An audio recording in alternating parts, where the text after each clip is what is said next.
talking about?" Adam growled. He then closed his eyes with a shake of his head. "You know what? Don't answer that." Steve ignored him and answered anyway. "Women have water weight, so sometimes when they look like they've lost weight, it's just water weight, not weight. Turning his attention to Jill, he continued like he knew exactly what he was talking about. "Other than losing weight and those dark bags under your eyes, what else is going on with you?" Jill actually touched under her eyes self-consciously, then cursed because she was actually listening to Steve. "I can't keep blood down," Jill replied, feeling weak just saying it. "I fed from Slade a couple days after initiation and it came right back up." "What did he say?" Adam asked, but when she remained silent, he frowned.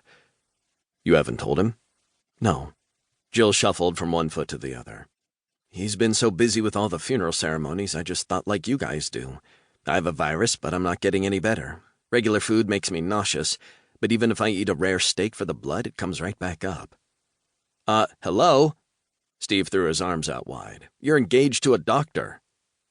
Jill stared at Steve for a second before tugging the box out of Adam's hand and heading to the register. "You need to tell Slade." Adam followed her. She could almost feel his frowning glare smacking her in the back of the head. "This doesn't sound normal."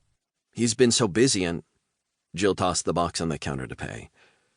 "I don't want to bother him."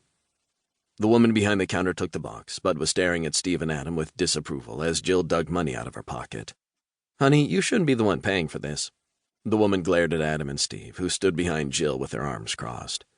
Steve's eyes widened as he stepped back from Jill, a mortified look on his face. "Whoa!" He looked around nervously as if Slade would pop out of the hair product aisle behind him. "I have absolutely nothing to do with that." He pointed to the box. When the woman's eyes went to Adam, Adam just shook his head, but didn't say a word. Jill paid for her purchase, asking the woman to double-bag the one item. The ride was silent except for the radio playing. Jill's hand shook, making the plastic bag rattle. Dropping it in her lap, she stared out the window. Her fear choked her as if someone had their hands around her throat. Something was definitely wrong because she was never sick. Even as a human, she was never sick. How she had hidden it from Slade was a miracle because Slade missed nothing.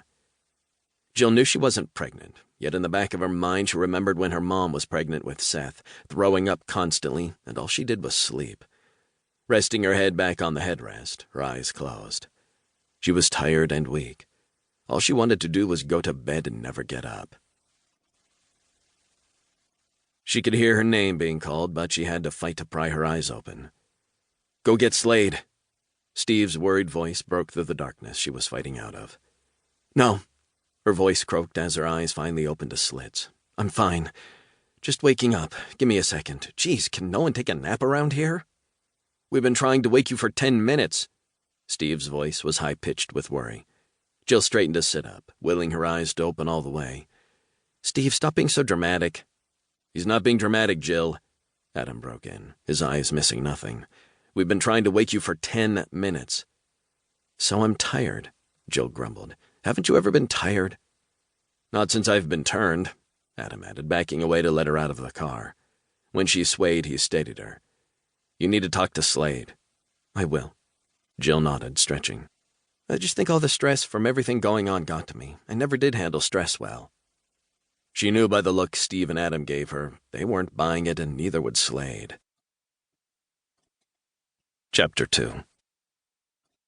As soon as they made it inside the compound, her phone buzzed, indicating a text. Quickly looking at it, she saw it was from Slade, wanting to know where she was. Putting her phone in the back pocket of her jeans, she tried to fit the bag with the pregnancy test in there too. But it wasn't going to work. Wrapping the plastic bag around the test, she made sure no one could see what was inside. There was no way she could put off going to Sloane's office any longer. Hearing Adam and Steve's phone go off and their quickening steps, she knew they were really late and an ass-chewing was only minutes away. Just what she didn't need. Following them into the office, she glanced around. Slade stood leaning against the wall, his intense stare following her. She gave him a smile, but didn't head his way. Instead, she followed Adam, her gaze finding Sloane, who sat behind his desk, surprisingly not glaring or chewing their asses out. The tenseness of the warriors surrounded her, but Sloane seemed at ease sitting behind his desk staring at her. Okay, something was definitely off. "It's about damn time," Sid grumbled, glaring at all three of them.